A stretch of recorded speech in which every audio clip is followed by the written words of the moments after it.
What's up, guys? So today I'm gonna give you an app, a launcher that's gonna help you clean your device. Like if you're looking for that clean look and tired of distractions, I mean, like the icons on each app are kind of a distraction because they lure you into clicking on it, right?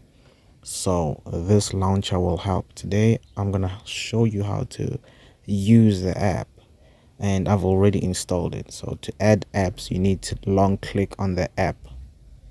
Where it's written app, you long press on it, right? And when you swipe up, you're gonna see a list of your apps. And then when you long press on or anywhere on the launcher, it's gonna take you into the settings, and you have apps on home screen, which you can increase the apps on the home screen.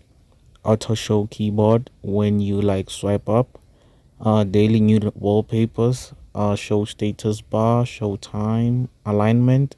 You can align the apps on the center or right or left. So that's what it's for.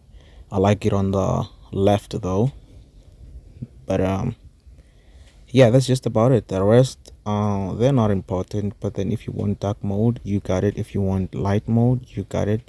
Just long press on the launcher, and you will open a site for settings. And this is how you download the app for people who are still struggling with it, right? We're not the same. So you go into Google Play, search minimal launcher, or just search O launcher, and then there it is. You got it, and you got yourself a good launcher. Like as always, comment what you want me to do next. Don't forget to subscribe, like the video, and share it. Thank you, guys. I appreciate the support. As soon as your download is complete, you can install it. You can open it or click the home button and select it as your launcher.